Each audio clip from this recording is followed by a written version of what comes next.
thought parents were finally treating me well because I proved myself. But turns out it was all just a demand for their daughter and her 6 kids from 3 separate marriages.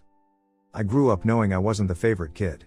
My parents were always more focused on my younger sister, Emma, who seemed to get unlimited chances and support, no matter how many times she made questionable choices. I got used to standing on my own 2 feet. I worked hard, put myself through college with a mix of scholarships and part-time jobs, and eventually landed a stable, well-paying job. Even though I had done it all without much help, my parents never seemed that impressed.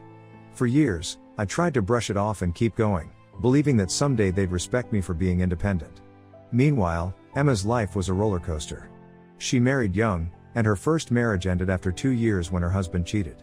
She remarried quickly, and had 2 more kids, but that marriage also fell apart after her second husband developed a gambling problem and lost their house. By the time I was building my career, Emma was on her 3rd marriage with 6 kids in total, ages 12 to 2.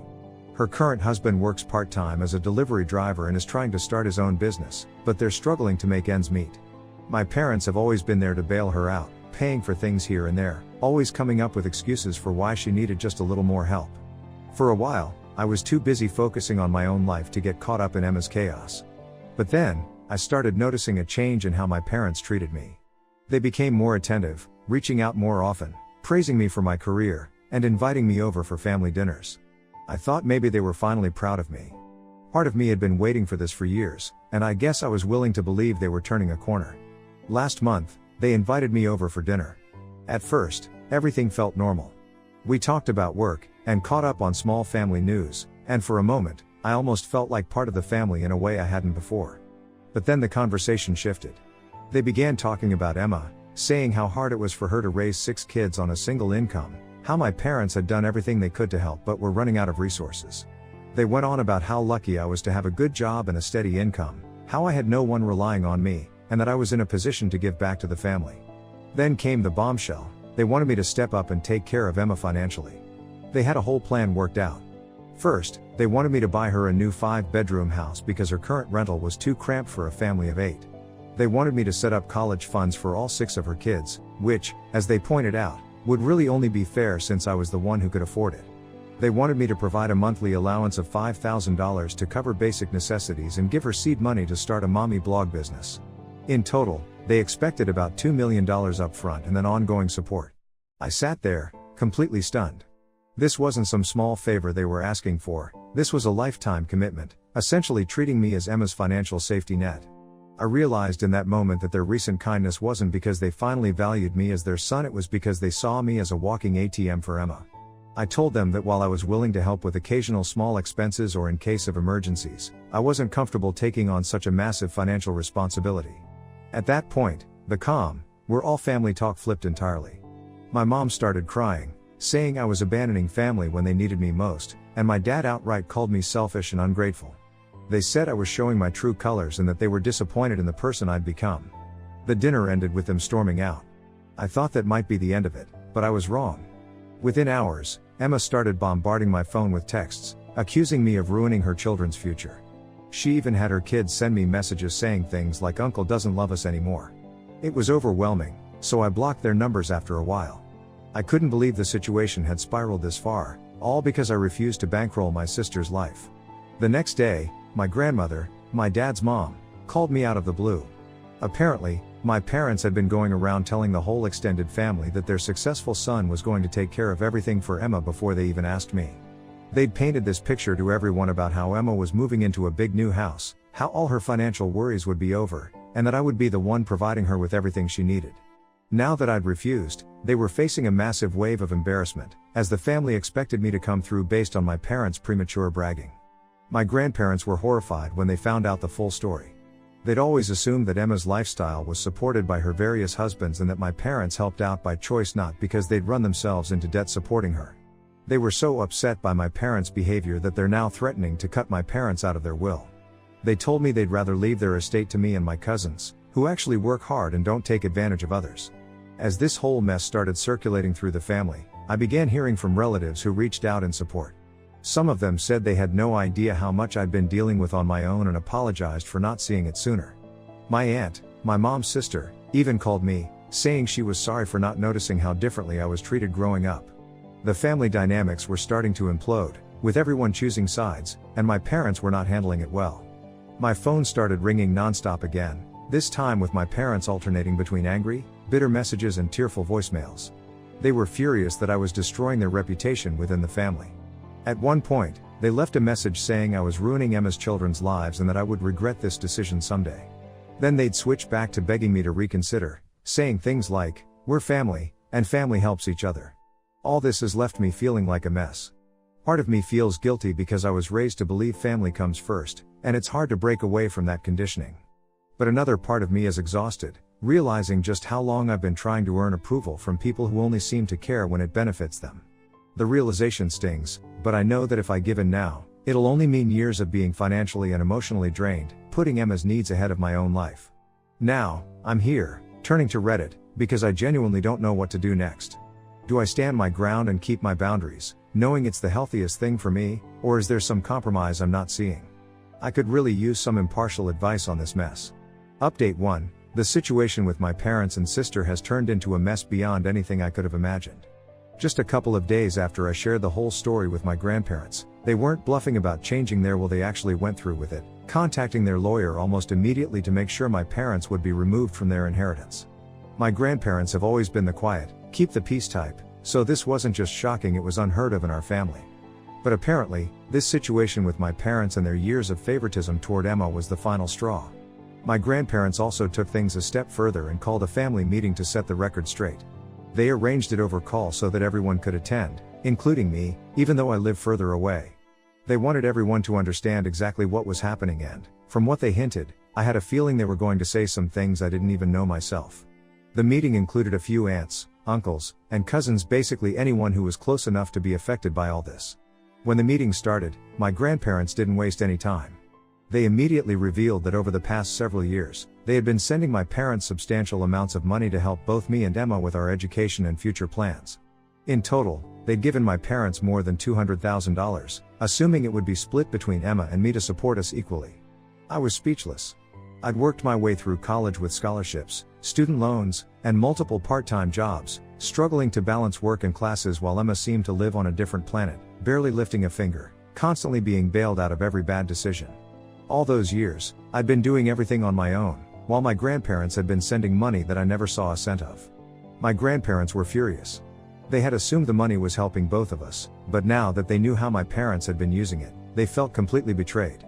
They'd been clear with my parents that they wanted to support both of us, but it turns out that money had mostly gone toward Emma covering her failed marriages, rent payments, and who knows what else.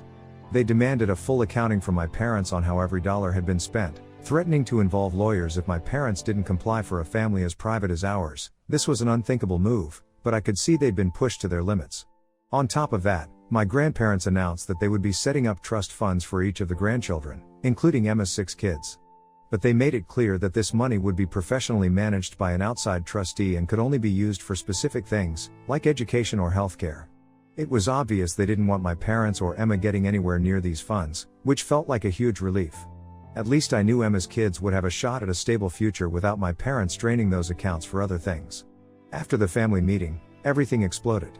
Relatives started reaching out to me, one after another, as they began putting pieces together. Apparently, this wasn't the first time my parents had taken money from family members under the guise of helping the kids or supporting family emergencies. An aunt told me she'd loaned my parents a few $1,000s back when Emma's second marriage fell apart, thinking it was for essential needs. Another cousin mentioned my parents asking for money around the time I went to college, saying it was to help me get started, when in reality I never saw any of it. Some of them were angry, feeling misled about where their money went. Others were just sad, saying they hadn't realized the full extent of how much my parents had favored Emma over me. One of my cousins even showed me screenshots of conversations with my parents from when I graduated from college. They'd actually discouraged family from coming to my graduation, saying that I wanted to keep it small and didn't want a big fuss. Meanwhile, I had been hoping my family would show up and celebrate with me. It felt like a gut punch to see how much they'd actively tried to minimize my accomplishments while constantly going all out for Emma. But what surprised me most was that Emma herself started reaching out to me. She sent a few long-winded emails, each one with a different tone. In one, she was trying to act like she had always supported me, talking about how she never realized the favoritism our parents had shown her and how she always thought we were close. In another, She framed herself as a victim of our parents' manipulation, saying they'd blinded her to the reality of our family dynamics. But the thing that stood out in every message? She somehow always managed to slide in a request for any help during this difficult time. She was trying to act like we were suddenly best friends, but it was clear she still hoped I'd open my wallet for her. It was hard to believe. Even after my grandparents had taken such drastic steps to set things right, even after the family backlash, Emma still somehow managed to make it about her and what she could get from me. I felt like I was watching the same story play out all over again. She just couldn't seem to understand boundaries or that I was done being a source of endless support. I was determined not to let her manipulate me back into that role. While this was going on, my parents were busy waging a campaign of their own. They bombarded me with voicemails, ranging from angry rants to tearful pleas. In one message, my mom accused me of tearing the family apart, saying I'd regret this one day when I realized how much I'd hurt everyone. In the next, my dad would be begging me to reconsider, saying we could work things out privately and that it didn't have to be a big deal. They even tried guilt-tripping me by saying I was putting my grandparents in an awkward position and that I needed to think about how they'd feel if the family fractured because of all this. But their tactics weren't working. My grandparents were behind me, and the rest of the family was seeing my parents' true colors. Some of them even reached out to tell me they were proud of me for standing my ground. My aunt called me in tears, apologizing for not seeing how differently my parents treated me over the years. She said she'd always assumed I was just more independent and didn't need as much support, but now she realized I'd been forced into that role because my parents had put so much focus on Emma. As the family started to see what I'd been dealing with, more people reached out with apologies or stories about things they'd noticed over the years. It was bittersweet. Part of me was relieved that the truth was finally coming out, that people were recognizing the sacrifices I'd made on my own. But another part of me felt like I was reliving years of hurt and rejection. All those times I'd felt invisible, all those moments where I'd wondered why my achievements didn't seem to matter as much. It all made sense now, but it didn't erase the years of feeling like I was second best. The aftermath of all this has been exhausting. My parents still refuse to accept responsibility for any of it. They're so focused on the family's reputation that they can't see the damage they've caused.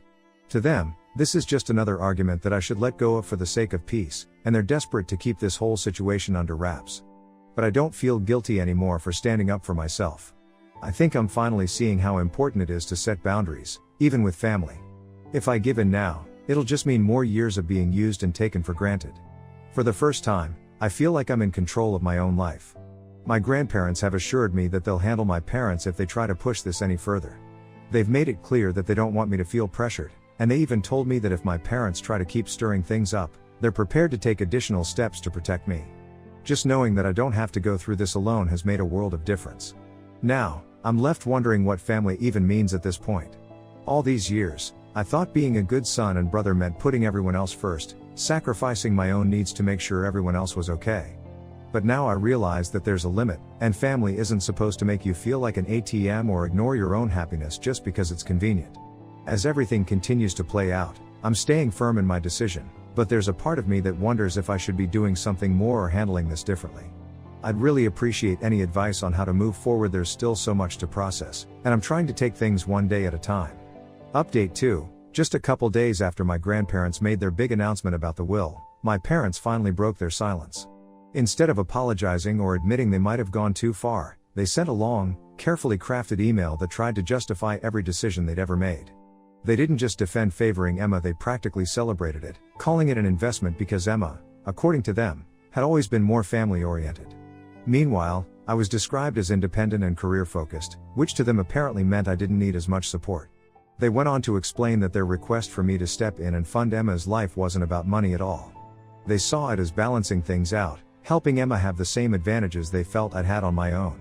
To add salt to the wound, they called me selfish for not wanting to share my excess wealth with my family. The email wasn't just words, either.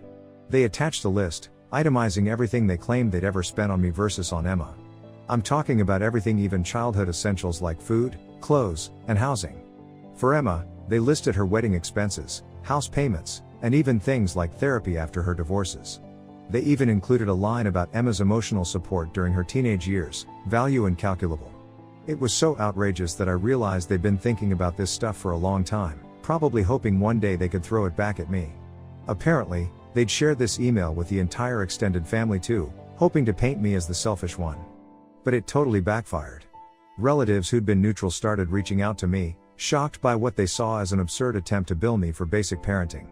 Some even apologized for not realizing the level of favoritism I'd been dealing with. I think my parents expected people to rally behind them, but all they did was push everyone further away. Adding to all this, my grandparents' lawyer got involved.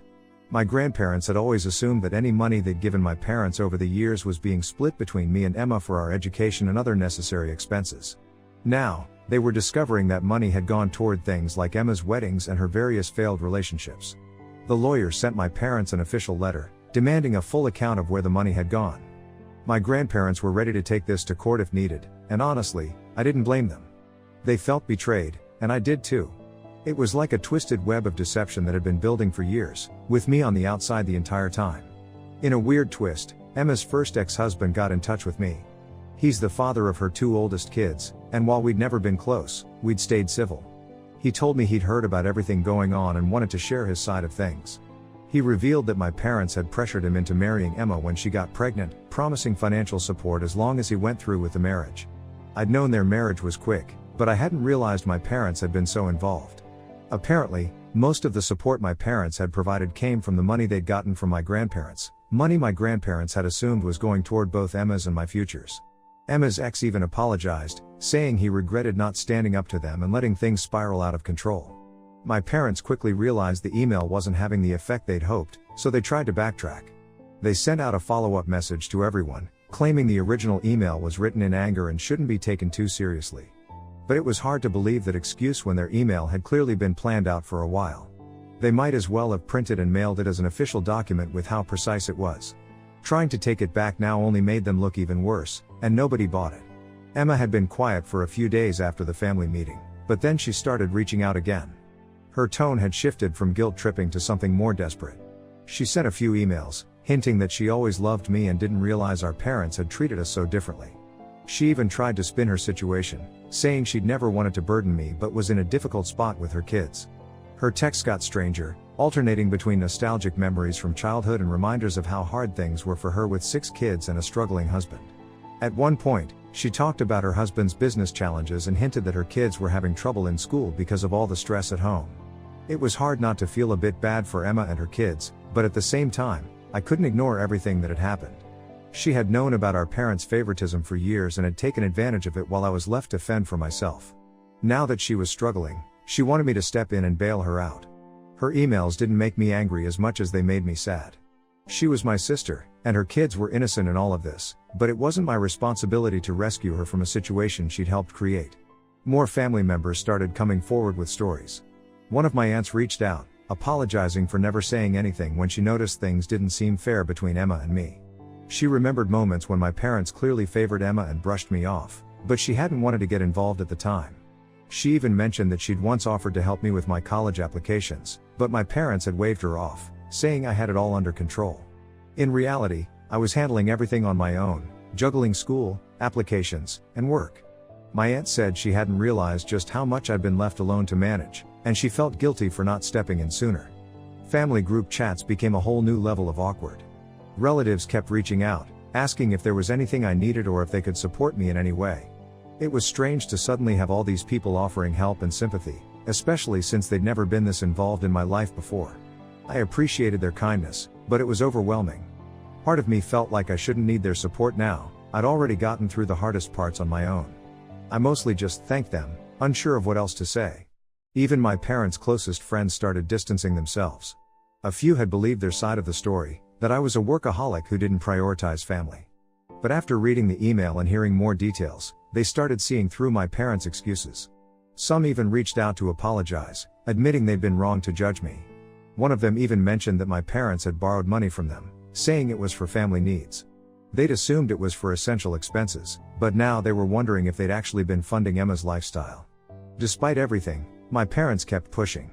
They continued sending messages, claiming that I owed them for everything they'd done for me, that I was responsible for keeping the family together, and that my refusal to support Emma was tearing the family apart. They said I was ruining everything, destroying their reputation, and hurting Emma's kids. It was frustrating because they were ignoring their own actions, pretending none of this was their fault. For now, I'm holding my ground.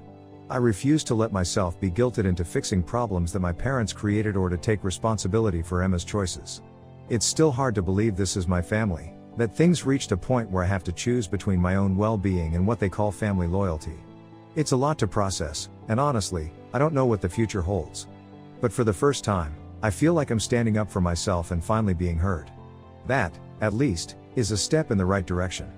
Update 3, the situation has reached to some sort of conclusion, one that no one in the family could have anticipated. My grandparents, after all the mess and hidden issues that surfaced, decided to take a firm stand. They called one final family meeting, this time with their lawyer present. It felt surreal, like a chapter was closing, but with so many wounds and unresolved feelings still lingering in the air. Yet, this wasn't just about talk. My grandparents had a plan, and they weren't wasting any more time. They announced that they'd not only updated their will but were taking immediate action with their assets to prevent any further misuse. For years, my parents had been living rent-free in a family-owned vacation property. It was meant to be a temporary setup, but my parents had made it into their full-time residence, assuming it would eventually be passed down to them. But that's over now. My grandparents are selling the property, and they're planning to use the proceeds to create educational trusts for all the great-grandchildren in the family. This includes Emma's kids as well as my cousin's children. To make it clear that there wouldn't be any more accidental fund diversions, my grandparents also introduced a restructuring plan. They're creating annual educational grants for any family members seeking higher education or professional certifications, but these funds will be managed by an independent trustee with no family members involved. Hearing this, my parents were visibly shaken. Losing the free housing was bad enough, but realizing they wouldn't have future access to my grandparents' estate was a wake-up call they hadn't expected. For once, they didn't argue, or at least they knew it wouldn't do any good. They just looked defeated, which was a strange thing to see in my parents after all their years of pride and control. My grandparents gave them 60 days to move out of the property, and there would be no extensions. The lawyer presented them with a signed document, and my parents had no choice but to comply. In a surprising turn, my parents also admitted to some financial missteps involving the educational funds my grandparents had provided years back. This was a huge revelation, and a lot of family members were appalled. With little choice left, my parents signed a formal repayment agreement, even though I'm sure it will be a struggle for them. They'll be moving into a small apartment once they leave the property and have to drastically cut back on their lifestyle. It's clear this is a massive adjustment for them. They've lived comfortably off family support for so long that I don't think they ever imagined they'd have to budget or downsize. Emma, meanwhile, seems to have come to terms with the reality of the situation too. Her support system is essentially crumbling around her. The free help from my parents isn't going to be there anymore, and she can no longer depend on them to cover her bills or bail her out if her husband's business ventures fall through. But instead of complaining or trying to guilt-trip me further, she's finally taking steps to turn things around for herself. She's enrolled in a vocational program for medical billing and coding, something that should give her a steady income and the chance to support her kids on her own terms. Her husband has taken on more hours with his delivery job and seems to be making an effort to pitch in with the family's expenses. Emma even sent me an email, not asking for money, but simply requesting help with her resume. I agreed to take a look at it, figuring it was a small way to help without enabling her dependence. What's probably been the most surprising and honestly, heartwarming, development is hearing from Emma's kids. They reached out to me through their father, Emma's first ex-husband. Apparently, my grandparents had arranged for them to attend family therapy sessions. They'd been carrying a lot of confusing feelings about the family dynamics and had been caught in the middle of so much drama. Now, with a therapist guiding them, they're beginning to understand the complex relationships and favoritism they'd grown up around. The older kids apologized for the guilt-tripping messages they'd sent when all this first started. They said they hadn't realized how much pressure their mother was putting on me and that they felt bad for how they'd been used as pawns. I told them it was all right and that none of this was their fault. They're just kids, after all, and they were just following their mother's lead. I feel hopeful that therapy will help them understand that they're not responsible for fixing the mess between the adults in their lives. While my parents seem to be coming to terms with their new reality, they're having a hard time fully accepting it. In one last effort to rewrite the narrative, they started sending me random photos from my childhood, each with captions like "Remember when we were a happy family?" and "Don't forget who's been there since the beginning." I'm not sure if they're genuinely trying to make amends or if it's just another tactic to play on my emotions. Some messages talk about how they sacrificed so much to raise me, while others paint them as victims, abandoned by everyone they cared about. They've also been telling anyone who will listen that the family has turned against them, framing the whole situation as if they're innocent victims who just wanted to help Emma. But I think most of the family sees through it by now. They're keeping their distance, and the relationships are now polite but distant. As for me, this whole experience has been eye-opening. I had no idea just how deep the favoritism went or how much my family had been manipulated over the years. My grandparents have been incredible throughout this whole process, showing a level of strength and fairness that I never fully appreciated before. They're stepping up as champions for the next generation, making sure there are safeguards in place to prevent any repeats of what happened with me and Emma. The entire experience has been a tough but necessary reality check. It's shown me who genuinely cares about me and who just saw me as someone to lean on for financial support. In the end, I'm grateful for the people who have stood by me. Thank you and bye.